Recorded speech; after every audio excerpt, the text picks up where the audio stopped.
Hello, मेरा नाम Adil Khan, कैटलाइजर्स institute Kota physics पढ़ाता हूं मैं।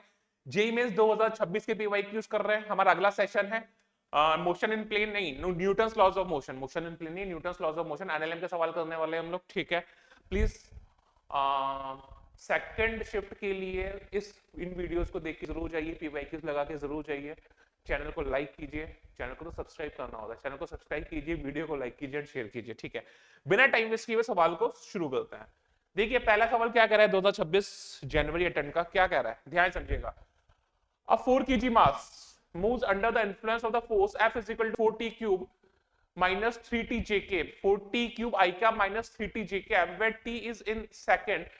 If mass starts from origin at t is equal to 0, velocity and position. यार फोर्स दिया हुआ, एक्सेलरेशन आ जाएगा, इंटीग्रेट करूंगा वेलोसिटी आ जाएगा, इंटीग्रेट करूंगा पोजीशन आ जाएगा। बहुत ही इजी क्वेश्चन है। काइनेमेटिक्स का भी बोल सकते हैं, एनएलएम का भी बोल सकते हैं। फोर्स दे दिया तो आप एनएलएम का बोल दो, बट ऐसा नहीं है। ठीक है, काइनेमेटिक्स का इजी सा क्वेश्चन है। तो यानी जो हमारा फोर्स होता है वो होता है मास इनटू एक्सेलरेशन। तो यहां से हमारा जो एक्सेलरेशन हो जाएगा वो हो जाएगा, मास कितना है भाई साहब 4 kg, यानी हो जाएगा 4t cube I cap minus 3t J cap divided by mass यानी 4। ठीक है, यानी यहां से मैं एक्सेलरेशन बोल सकता हूं टी क्यूब आई कैप माइनस 3/4 टी जे कैप। ठीक है, एक्सेलरेशन क्या होता है, एक्सेलरेशन होता है dv बाई dt। तो यहां से जो dv हो जाएगा वो हो जाएगा T cube D T I cap minus 3/4 T D T G cap. Integrate कर देता हूं। ठीक है, लिमिट्स देख लो कहां से कहां चाहिए इसे, 0 से 2 सेकंड पे चाहिए। कहां चाहिए, t इज इक्वल टू 0 पर velocity mass starts from origin, यानी t इज इक्वल टू 0 पर वो x इज इक्वल टू 0 पर भी था और वेलोसिटी भी कितनी थी उसकी 0 थी। 2 सेकंड पर वेलोसिटी पोजीशन चाहिए। मैं अभी जनरल टाइम t पर निकाल लेता हूं, बाद में वैल्यू रख दूंगा क्योंकि मेरे को वापस x के लिए इंटीग्रेट करना रहेगा उसको। ठीक है, तो जब t इज इक्वल टू 0 था वेलोसिटी 0 थी, जब जनरल टाइम t हो गया मैंने बोला वेलोसिटी v हो गई, कोई दिक्कत वाला बात नहीं है यहाँ पे। तो यहाँ पे जो dv का इंटीग्रेशन हो जाएगा वो हो जाएगा v, कितना हो जाएगा v, v माइनस 0, लिमिट्स लगा दी मैंने, ये हो जाएगा t की पावर 4/4, लिमिट्स लगाने के बाद i कैप, ये हो जाएगा माइनस 3/4 टी स्क्वायर बाई 2, यानी माइनस 3/8 इंटू टी स्क्वायर। इतनी बात समझ में आती है। ठीक है, at t is equal to 2 second की बात मैं कर लेता हूं। At t is equal to 2 second का बात अगर मैं कर लेता हूं तो T is equal to 2 second वहां पे डाल दो, तो जो वेलोसिटी हो जाएगा ये हो जाएगा 2 की power 4 upon 4 i cap minus 3/8, यहाँ पे ऑब्वियस सी बात है जे कैप भी आएगा 2 स्क्वायर जे कैप। ठीक है साहब, तो यहां से जो v आ जाएगा ये कितना हो जाएगा 2 की पावर 4, एक 4 से 4 कट गया। ठीक है, तो ये हो जाएगा 4 आई कैप माइनस ये हो जाएगा 4 और ये कट जाएगा माइनस 3/2 जे कैप। तो जो वेलोसिटी आ जाएगी वो आ जाएगी 4 i cap minus 3/2 j cap, यानी फर्स्ट और फोर्थ तो गया, ए और डी तो गया, बी और सी में से एक होगा 4 i cap minus 3/2 j cap. इनमें से एक होने वाला है, देखते हैं अभी कौन सा होने वाला है, उसके लिए बात कर लेंगे अभी। तो ये आ गया मेरे पास वेलोसिटी। ठीक है, अब अगर मेरे पास वेलोसिटी आ चुका है, मेरे पास वेलोसिटी आ चुका है तो मैं आगे बात कर लूं। v कितना आया था मेरा, जो v आया है वो आया है t की पावर 4/4 आई कैप माइनस 3/8 टी स्क्वायर जे कैप। ये मेरे पास वेलोसिटी आ गया है।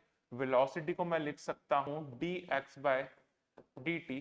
तो यहां से जो dx आ जाएगा वो हो जाएगा t की power 4/4 dt I cap minus 3/8 T square dt J cap. Integration integration integration.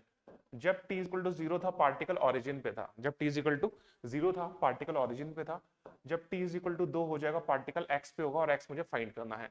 ठीक है, तो dx का इंटीग्रेशन कितना हो जाएगा x, ये हो गया आपका x, ये हो जाएगा 1/4, ये हो जाएगा कितना हो जाएगा t की पावर 5/5, ये हो जाएगा t की पावर 5 अपॉन 5 और लिमिट जो हो जाएगी वो हो जाएंगी इसकी 0 से 2 माइनस 3/8 और ये हो जाएगा t³/3 and the limits are 0 से 2, कोई दिक्कत वाला बात नहीं है। तो यहां से जो x आ जाएगा वो हो जाएगा 1/4 इंटू 5, ये हो जाएगा t⁵ यानी 2⁵ कितने हो जाएगा 2⁵ माइनस 3 से 3 कट गया, ये हो जाएगा 1/8। सॉरी यहाँ पे ये आई कैप भी था, यहाँ पे ये आई कैप था और यहाँ पे ये जे कैप भी था, ठीक है। और ये हो जाएगा 1/8 इंटू 2⁵ जे कैप, ठीक है साहब। ये 2⁵2 से तो कट गया ये, तो यहाँ से जो x आ जाएगा, x जो आ जाएगा वो हो जाएगा ये 2⁵2 ऊपर का 2 4 4 2 8, ये हो जाएगा 8/5 आई कैप, ठीक है। और यहाँ से 2⁵3 और 2⁵2 तो ऊपर कितना बचा, ठीक है 2 4 4 2 8, तो ये तो बचा minus j cap, cancel out, ये कैंसिल आउट हो गया, ठीक है।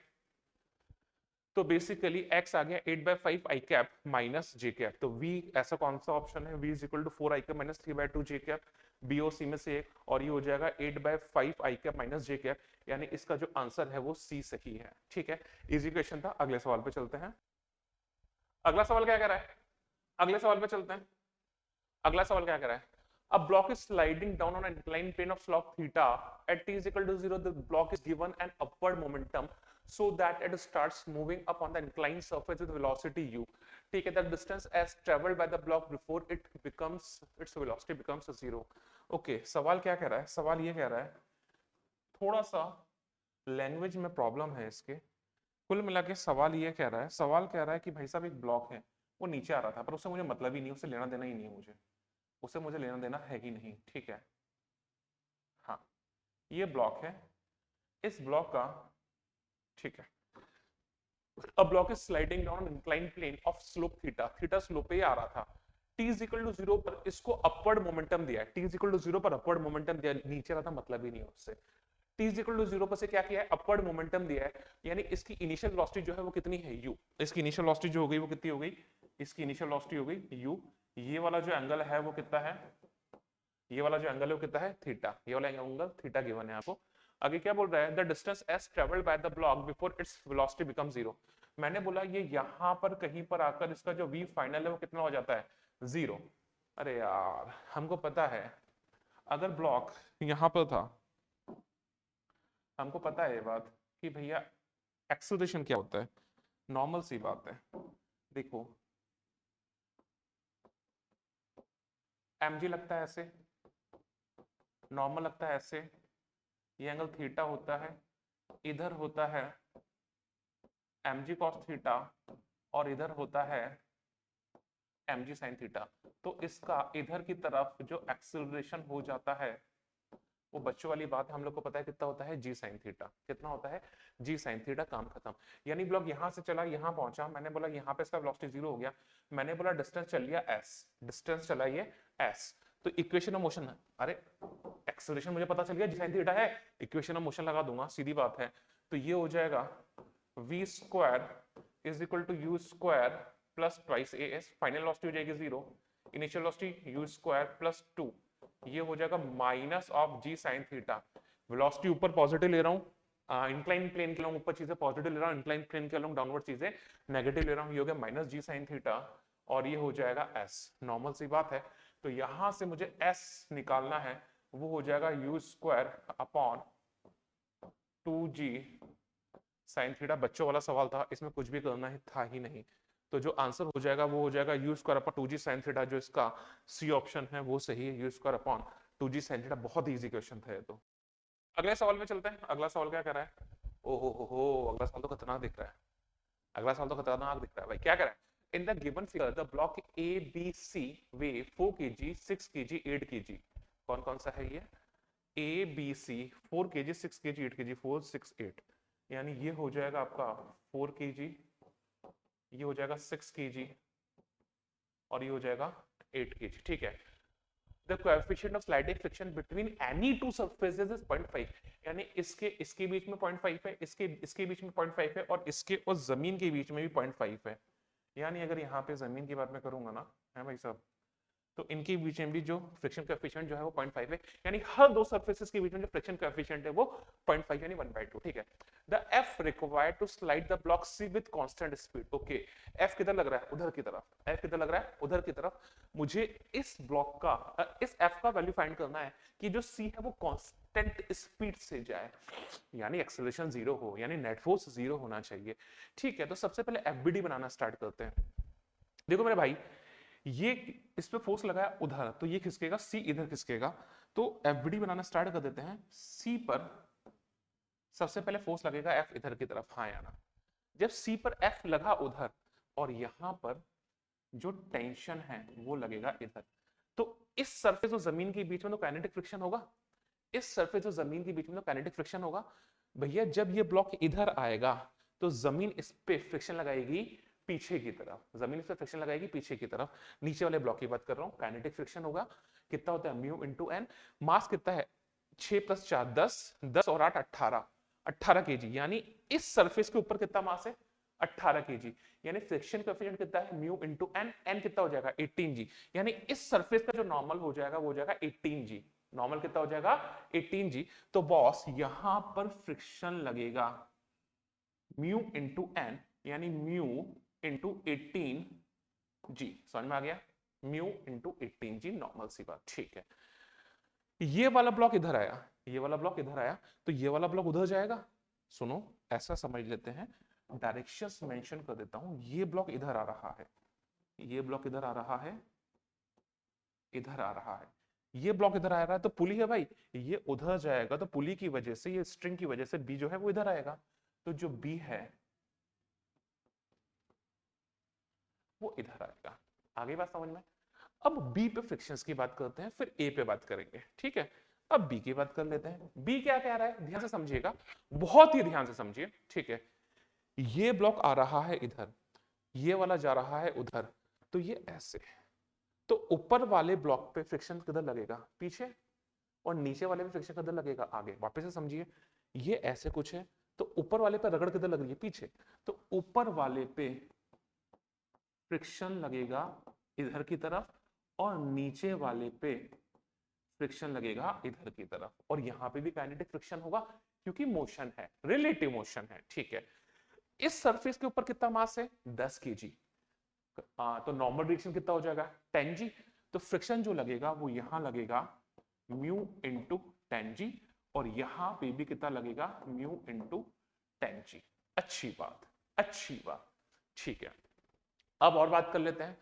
अब 6 केजी के ऊपर 4 केजी रेस्ट में था, 6 केजी के ऊपर 4 केजी रेस्ट में था, ठीक है। 6 केजी इधर मूव करना, सॉरी 6 केजी उधर मूव करने लगा, बी उधर मूव करने लगा, तो ऊपर वाले पे डेफिनेटली काइनेटिक फ्रिक्शन वर्क करेगा। आगे बात समझ में? अगर दोनों, ये मैंने बोला ये कुछ कांस्टेंट वेलोसिटी से ऊपर उधर की तरफ जा रहा है, तो ऊपर वाला भी अगर कांस्टेंट वेलोसिटी से उधर की तरफ गया, सेम वेलोसिटी से, तो फ्रिक्शन काम ही नहीं करेगा। कैसे गया? नेट फोर्स 0 हो गया। पॉसिबल है ना? तो बेसिकली यहां पर क्या लगने वाला है? Kinetic friction. क्या लगने वाला है? Kinetic friction. और इस काइनेटिक फ्रिक्शन, ये लगा इधर की तरफ, ये गया इधर की तरफ, तो ऊपर वाले ब्लॉक पे ध्यान से समझिएगा, ये किधर जा रहा है? सॉरी, फोर्स इधर, ये किधर जा रहा है? आगे की तरफ। ये किधर जा रहा है? आगे की तरफ। जब ये आगे की तरफ जा रहा है, तो ऊपर वाले ब्लॉक पे पीला चाहिए, पीला चाहिए। ऊपर वाले ब्लॉक पे ये किधर जा रहा है? आगे की तरफ, तो ऊपर वाले ब्लॉक पे फ्रिक्शन लगेगा आगे, और इस वाले ब्लॉक पे फ्रिक्शन लगेगा पीछे। पक्की बात है? कितना लगेगा? इस वाली सरफेस के ऊपर नॉर्मल रिएक्शन कितना होगा? 4 जी, तो ये हो जाएगा, कितना हो जाएगा मेरे भाई? म्यू इनटू 4 जी, और इस पे पीछे की तरफ हो जाएगा म्यू इनटू 4 जी। काम खत्म। ये दोनों bodies constant acceleration, sorry constant velocity से जा रही है, एक्सेलरेशन कितना है? 0। तो rightward force is equal to leftward force, normal सी बात है, एक्सेलरेशन 0 है ना भाई, तो नेट फोर्स तो 0 होने वाला है, ठीक है। तो इस वाली बॉडी के लिए बात कर लेते हैं, इस वाली बॉडी के लिए बात कर लेते हैं, और इस वाली बॉडी पे एक टेंशन लगाना भूल गया मैं, तो ऑब्वियस सी बात है यहां पर जो टेंशन लगेगा वो लगेगा इधर की तरफ। समझ में आ गया क्या? ठीक है। अब इक्वेशन बना ले में, अब इक्वेशन बना ले में, इक्वेशन बना ले में, तो यहां की पे t इज इक्वल टू, अरे इसका वेलोसिटी कांस्टेंट, तो इसका वेलोसिटी भी कांस्टेंट होगा, स्प्रिंग कांस्टेंट, एक्सेलरेशन 0 होने वाला है, तो ऊपर वाली बॉडी के लिए हम लोग बात कर लें अगर, तो ध्यान से समझिए, इस वाली बी के लिए बात कर रहा हूं तो टी लग रहा है उधर, म्यू इंटू 4g लग रहा है इधर, म्यू इंटू 10g लग रहा है इधर, तो T is equal to mu into 4g plus mu into 10g, normal सी बात। t is equal to mu into 4g plus mu into 10g, यानी जो t हो जाएगा वो हो जाएगा कितना होगा, 10 और 4 14, 14 म्यू जी, ठीक है। तो यहाँ से जो टेंशन हो जाएगा वो हो जाएगा 14 इंटू 1/2 इंटू 10, नॉर्मल सी बात है। तो ये हो जाएगा टेंशन जो आ जाएगा वो कितना आ जाएगा, 70 न्यूटन। आगे बात समझ में। इस ब्लॉक के लिए मैं बात कर लूं तो rightward force is equal to leftward force, तो इसके लिए अगर मैंने बात किया तो उधर की तरफ लग रहा है T plus 18 mu G plus 10 mu G, इधर की तरफ लग रहा है ओनली F। हाँ भाई समझ में आ गया। तो यहां से जो F का जो वैल्यू हो गया, T कितना हो गया 70 प्लस ये कितना हो गया 18 प्लस 10 28 म्यू जी। तो यहां से जो F हो जाएगा वो हो जाएगा 70 प्लस 28 इंटू 1/2 इंटू 10, ये कितनी बार कट गया 14 बार, तो ये हो जाएगा F is equal to 70 plus 140, यानी जो F हो जाएगा वो कितना हो जाएगा 210 न्यूटन। तो जो आंसर आ गया वो कितना आ गया 210 न्यूटन। बात समझ में आई क्या। अगले सवाल पे चलते हैं। अगला सवाल क्या कह रहा है, अगला सवाल बोल रहा है, क्या कह रहा है, a flexible chain of mass m hangs between two fixed points at the same level. The inclination of the chain with the horizontal at the 2 points of support is 30 degree. Considering the equilibrium of each half of the chain, the tension of the chain at the lowest point is, lowest point पर tension चाहिए, ठीक है, lowest point पर हम लोग को tension चाहिए, ठीक है साहब। देखिए एक चेन है, ये इस टाइप से लटकी हुई है, एक चेन है वो इस टाइप से लटकी हुई है, ये वाला जो एंगल है ये आपको 30 डिग्री गिवन है, और ये वाला जो एंगल है ये भी आपको 30 डिग्री गिवन है। अगर मैं लोएस्ट पॉइंट में बात करूं तो लोएस्ट पॉइंट इस टाइप से स्ट्रेट होगा, लोएस्ट पॉइंट जो होगा वो इस टाइप से फ्लेक्सिबल स्ट्रेट होगा, ठीक है। तो लोएस्ट पॉइंट पर अगर मैं बात करूंगा अरे बाबा, तो ध्यान से समझिएगा,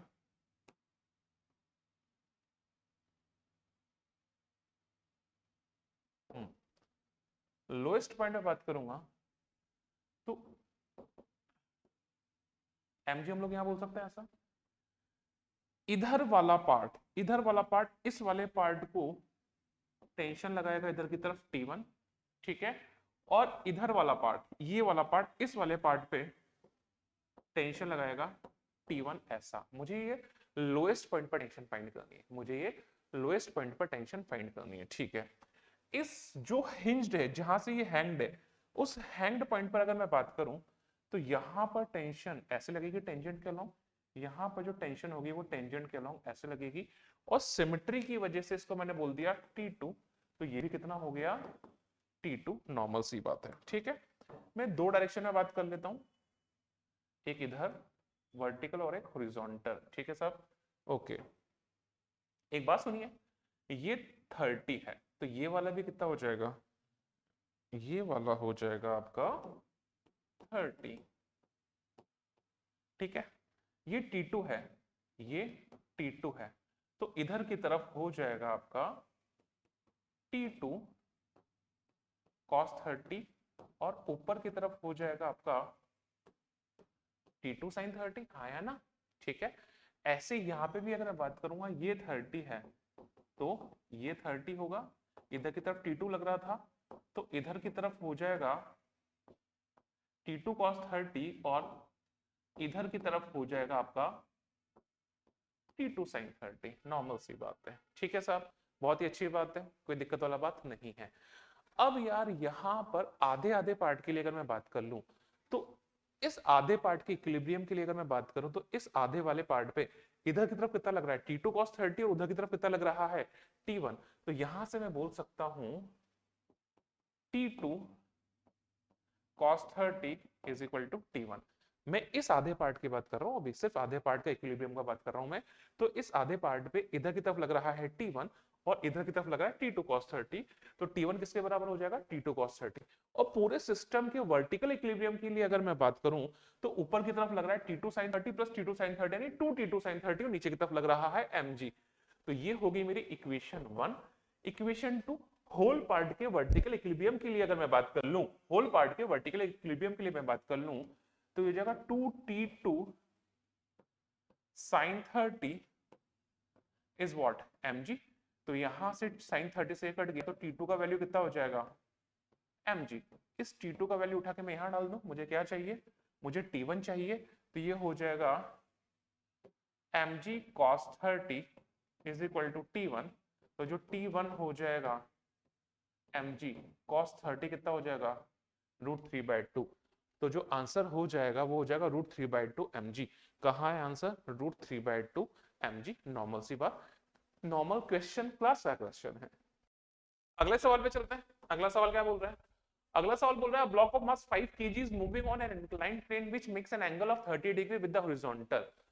हॉरिजॉन्टल से कितना एंगल बना रहा है, ये हॉरिजॉन्टल से एक इंक्लाइंड प्लेन है, हॉरिजॉन्टल से एंगल बना रहा है 30 degree. Okay, with the horizontal friction coefficient between the block and the inclined plane surface is √3/2। Block और इंक्लाइंड प्लेन के बीच का जो फ्रिक्शन कोएफिशिएंट है म्यू जो है वो कितना है √3/2। बहुत अच्छी बात। The force to be applied on the block so that the block will move down without acceleration. अरे यार, इसलिए क्या बोल रहा है, the force to be applied on the block so that the block will move down without acceleration. कितना फोर्स लगाएं कि ब्लॉक नीचे की तरफ विदाउट एक्सेलरेशन मूव करे, नीचे की तरफ विदाउट एक्सेलरेशन मूव करे। ठीक है, तो ऑब्वियस ही बात है, मैंने बोला इधर लगता है mg, ये एंगल हो गया 30 डिग्री, हमको पता है ये हो जाएगा mg cos 30, इधर हो जाएगा mg sin 30, इधर सॉरी इधर जो लगेगा वो नॉर्मल लगेगा, नॉर्मल mg cos 30 के बराबर होगा। ब्लॉक अगर नीचे आएगा तो ऊपर की तरफ लगने वाला है म्यू एन। तो मैंने बोला नीचे की तरफ सपोज मैं F फोर्स लगा दूं कि नीचे की तरफ इसका एक्सेलरेशन कितना हो जाए, 0 हो जाए। आगे बात समझ में, ठीक है। अगर ऐसा कर रहे हैं तो बहुत ही आसान सा सवाल है। तो नीचे क्या आना चाहिए, ये विदाउट एक्सेलरेशन, यानी एक्सेलरेशन 0 होना चाहिए, वेलोसिटी कांस्टेंट होनी चाहिए। तो नीचे की तरफ नेट फोर्स हो गया mg sin 30 plus F minus mu N is equal to m into 0। पक्की बात है। तो जो फोर्स है उसका वैल्यू जो हो जाएगा भाई साहब वो हो जाएगा mu N minus mg sin 30, यानी हो जाएगा म्यू mg cos 30 माइनस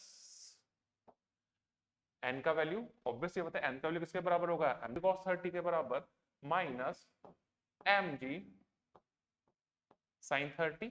तो यहां से जो f हो जाएगा म्यू, म्यू का वैल्यू कितना दिया हुआ है √3/2, ये हो जाएगा 5, ये हो जाएगा 10 kg था ना, yes, cos 30 √3/2 minus 5 into 10 into 1/2। ठीक है, एग्जैक्ट वैल्यू आएगी क्या, देख लेते हैं। ठीक है, ये कट गया 2 5 10, ठीक है। तो ये हो जाएगा 25 इंटू 3/2 माइनस ये कट गया 5 बार, यानी हो जाएगा -25 तो ये हो जाएगा आपका F इज इक्वल टू, ये काट दो 1.5 टाइम्स काट दो, 25 कॉमन ले लो तो 1.5 माइनस 1। ठीक है, ओके, 1.5 माइनस 1 1/2, यानी ये हो जाएगा आपका 12.5 न्यूटन। तो ऐसा कोई आंसर है, yes, the answer is 12.5 Newton. जो आंसर है वो कितना है 12.5 न्यूटन। अगले सवाल पे चलते हैं। अगला सवाल क्या कह रहा है, अगला सवाल देख लेते हैं फटाफट भाई साहब, क्या कह रहा है अगला सवाल, 12.5 न्यूटन। ठीक है, अगला सवाल, ओके, ये मैं बोल सकता हूँ काइनेमेटिक्स का सवाल है या एनएलएम का सवाल है। एफ आ गया तो एनएलएम में डाल दिया, कोई दिक्कत नहीं है।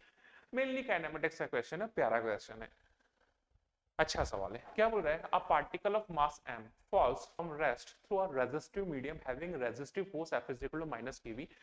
यानी ऐसा समझ लो एक विस्कस मीडियम है, पानी है, शहद है, हनी है, उसमें एक बॉल को नीचे फेंका है, ठीक है, मास फॉल्स ऑन रेस्ट, फेंका नहीं छोड़ा है तो नीचे आ रही है। v जो है उसकी वेलोसिटी, उसमें एक रेजिस्टिव फोर्स काम कर रहा है, यानी mg तो नीचे लगना ही लगना है, इसके ऊपर पीछे की तरफ एक रेजिस्टिव फोर्स काम कर रहा है, F is equal to minus kv, ठीक है, where v is the velocity of the particle and k is some constant, ठीक है, which of the following graph v versus t देखना है मेरे को, v versus t देखना है मेरे को। तो यार यहाँ पे मैं बात करता हूँ, सुनिएगा ध्यान से, ठीक है। बॉडी, मैंने बोला बॉडी है, उस पर नीचे की तरफ लग रहा है mg, किसी जनरल टाइम t पर, ये कोई बॉडी हो गई, ये कोई बॉडी हो गई, नीचे की तरफ लग रहा है mg, ऊपर की तरफ लग रहा है kv, मैंने बोला नीचे की तरफ इसका एक्सेलरेशन जो है वो कितना है a, नीचे की तरफ इसका एक्सेलरेशन कितना है a, ठीक है। तो यार यहां से मैं बात करता हूं इस चीज पे, ध्यान से समझिएगा, नीचे की तरफ नेट फोर्स कितना हो जाएगा, F is equal to mg minus kv, ma is equal to mg minus kv, यानी जो a हो जाएगा वो हो जाएगा minus of g k by m into v, is equal to कितना हो जाएगा, g minus of k by m into v, ठीक है। a को मैं लिख सकता हूं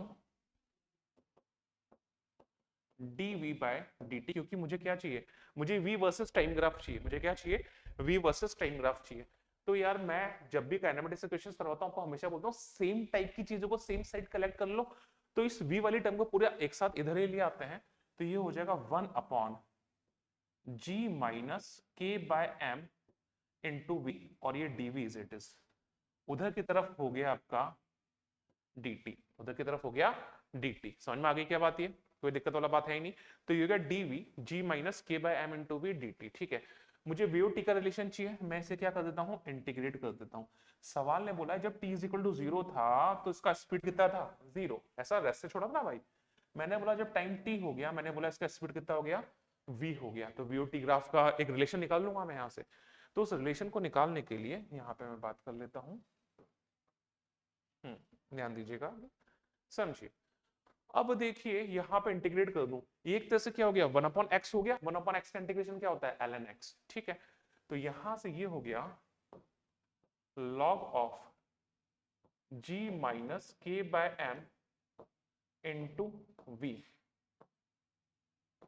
limits are 0 to v, but मुझे डिवाइड करना पड़ेगा minus of k by m से, और ये log जो है वो ln है, यानी बेस e हो जाएगा, ठीक है। dt का इंटीग्रेशन जो हो जाएगा वो कितना हो जाएगा, t माइनस 0, ठीक है, upper limit minus lower limit, तो यानी यहां से हो जाएगा log ऑफ, एक बार v रखा तो g minus k by m into v, और एक बार 0 रखो तो कितना बचेगा, log g, तो log a minus log b, log a upon b, तो ये हो जाएगा एक तरह से g is equal to minus of k t by m, और ये बेस जो है वो e है, ठीक है।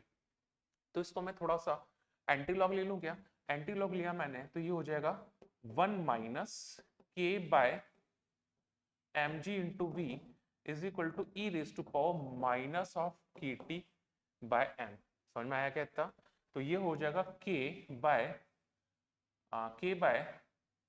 mg, ये क्या हो जाएगा, k by mg, okay, is equal to 1 minus e raise to power minus of kt upon m, ये v भी तो है यहाँ पे, तो kv बाय mg रीअरेंज किया मैंने यहाँ पे से, तो यहाँ से मेरे पास जो v आ जाएगा वो हो जाएगा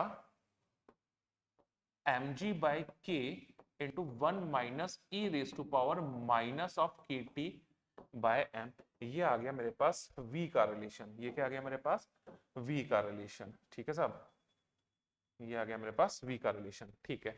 तो एक्सपोनेंशियल ग्राफ आने वाला है, पक्की बात है, क्या आने वाला है, एक्सपोनेंशियल ग्राफ आने वाला है, तो ये तो नहीं हो सकता, देख लेते हैं कौन सा ग्राफ हो सकता है, यही हो सकता है, ये दोनों भी नहीं हो सकते, क्या है, इंक्रीजिंग है डिक्रीजिंग है, t इज इक्वल टू 0 डालो तो जो v हो जाएगा, t इज इक्वल टू 0 डालो तो जो v हो जाएगा वो कितना हो जाएगा, 0, अरे t इज इक्वल टू 0 डालो तो e रेज़ टू पावर 0 कितना हो गया, 1, 1 माइनस 1 कितना हो जाएगा, 0, तो 0 से स्टार्ट हो रहा है। t is equal to infinity डालो, t is equal to infinity डालो तो भैया e raise to power minus infinity कितना हो जाएगा, 0, v हो जाएगा mg बाय k, तो यहां नहीं हो सकता, यहां नहीं हो सकता, सिर्फ यही हो सकता है। और ये जो है इसका ये जो इंफिनिटी पे जाके जो वी मैक्स आ जाएगा वो आ जाएगा mg/k। जो वी मैक्स आ जाएगा वो आ जाएगा mg/k। बहुत ही प्यारा सवाल था ये, तो इसका डी ऑप्शन जो है वो सही है।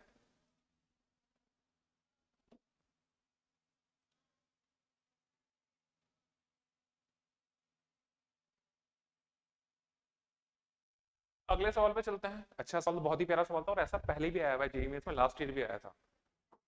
अगले सवाल पे चलते हैं। ओके, अगला सवाल क्या कह रहा है? अगला सवाल बोल रहा है small block of mass m slides down from the top of a frictionless incline surface. ये एक मास है जो इंक्लाइन सरफेस, ये जो फ्रिक्शनलेस सरफेस है उस पे क्या हो रहा है, ये स्लाइड डाउन हो रहा है और जो इंक्लिनेशन है वो ये थीटा है। ओके, और इस इंक्लाइन प्लेन को एक्सेलरेशन दे रखा है ए नॉट आगे की तरफ। एक्सेलरेशन कितना दे रखा है? ए नॉट आगे की तरफ। बहुत ही अच्छी बात है। The angle between the incline plane and the ground is theta. Theta given है, ठीक है। बेस लेंथ, ये वाली लेंथ जो है वो एल गिवन है, ठीक है। Assuming that initially the small block is at the top of the inclined plane, the time it takes to reach the lowest point of the inclined plane, यानी starting में यहाँ पे था, यहाँ से यहाँ पहुंचने में से कितना टाइम लगेगा? सवाल इजी है, ऑप्शंस में थोड़ा सा लोचा है। सवाल इजी है, ऑप्शंस में थोड़ा सा लोचा है, ठीक है। पहले हम लोग देख लेते हैं कि क्या हो रहा है। सबसे पहले हम लोग बात करें तो सूडो लगा दूं। इंक्लाइन प्लेन को रोको, इंक्लाइन प्लेन को रोको, जाके बैठो, जाके बैठो, ऑब्जेक्ट पर सूडो लगाओ, सूडो लगाओ इंक्लाइन प्लेन के एक्सीलरेशन के अपोजिट। ओके, बहुत ही अच्छी बात है। अगर ऐसा कर रहे हैं तो ध्यान से समझिएगा।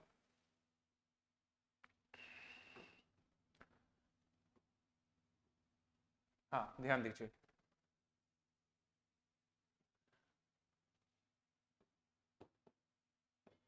mg लगेगा ऐसे, पक्की बात है। एम ए नॉट लगेगा ऐसे, एम ए नॉट लगेगा ऐसे। थोड़ा सा प्रॉब्लम कर रहा है क्या? नहीं, प्रॉब्लम हो जाएगा, ठीक है। mg लगेगा ऐसे, एम ए नॉट लगा पीछे की तरफ, ठीक है। ओके, अब एक बात बताइए, ये थीटा है तो हमको पता है, ये थीटा है तो हमको पता है यहां पर ये थीटा होगा, पक्की बात है, ठीक है। तो इधर की तरफ इंक्लाइन प्लेन पे नीचे की तरफ mg, इधर mg cos थीटा और इधर कितना लग जाएगा? mg sin theta. इधर से मुझे मतलब ये इंक्लाइन प्लेन के लॉन्ग फोर्सेस देख लेता हूँ, एक्सेलरेशन मुझे मिल जाएगा। ये थीटा, ये 90 माइनस थीटा, तो ये भी थीटा, तो एम ए नॉट का ऊपर की तरफ कंपोनेंट हो गया m a naught cos theta. ऊपर की तरफ कंपोनेंट हो गया m a naught cos theta, ठीक है। मुझे फ्रिक्शन वगैरह है नहीं तो मुझे लेना देना है नहीं, ठीक है। तो नीचे की तरफ नेट फोर्स बचा m g sine theta minus m a naught cos theta. तो नीचे की तरफ ध्यान से समझिएगा, नीचे की तरफ एफ नेट, नीचे की तरफ ये बचा m g sine theta minus m a naught cos theta. और मैंने बोला ये इंक्लाइन प्लेन पे नीचे की तरफ सपोज ए एक्सेलरेशन से आया तो ये हो जाएगा m इंटू ए। किसके बराबर हो जाएगा ये? m इंटू ए, ठीक है।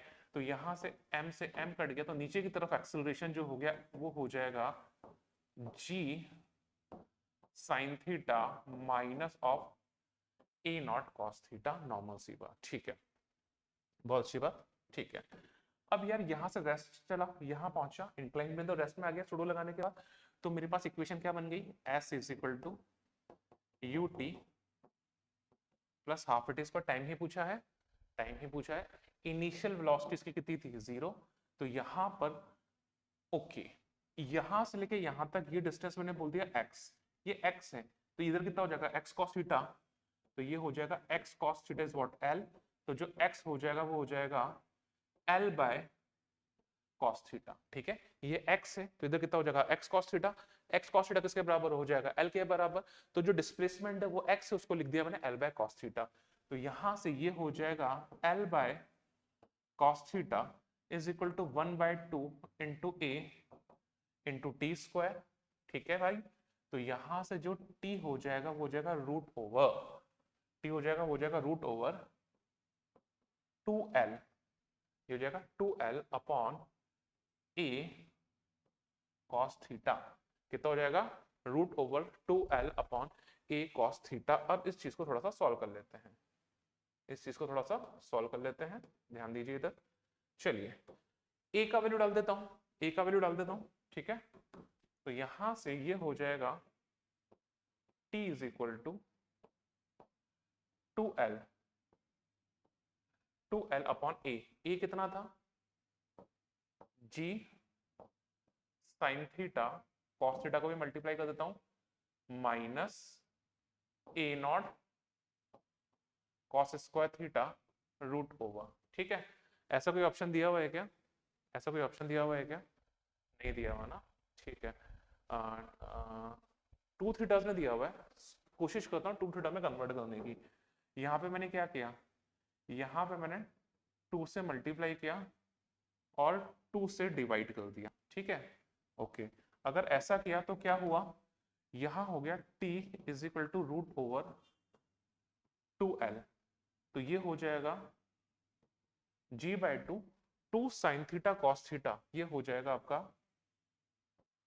साइन 2 थीटा माइनस ये ए नॉट था माइनस ए naught cos square theta 1 plus cos 2 theta upon 2, formula क्या होता है 1 plus cos 2 theta is equal to 2 cos square theta. तो कॉस स्क्वायर थीटा के लिए लिख सकता हूँ 1 प्लस कॉस 2 थीटा अपॉन 2, तो इसको लिख दिया मैंने 1 प्लस कॉस 2 थीटा अपॉन 2 लिख सकता हूँ, दोनों टू ऊपर चले गए, तो यहां से जो t हो जाएगा वो हो जाएगा 4l अपॉन ये हो जाएगा g साइन 2 थीटा माइनस ए naught into 1 plus cos 2 theta. ऐसा कोई ऑप्शन है क्या, 4l तो इसी में आ रहा है, नीचे भी आ रहा है, तो ये हो जाएगा 4l upon g sine 2 theta minus ए naught into 1 plus cos 2 theta. तो इसका बी ऑप्शन जो है वो सही है, इसका बी ऑप्शन जो है वो सही है। तो ये आज गया, बहुत ही इजी क्वेश्चन था ये, तो कोई दिक्कत वाला बात था ही नहीं इसमें, 4l upon g sine 2 theta minus of y naught into 1 plus cos 2 theta. तो ये थे आपके एनएलएम के कितने 7 क्वेश्चंस थे शायद, ठीक है, इजी थे, कुछ टफ थे, बट ऐसा नहीं कि नहीं कर सकते थे। चलिए अगले सेशन में मिलते हैं, प्लीज चैनल को लाइक कीजिए, सब्सक्राइब कीजिए, शेयर कीजिए।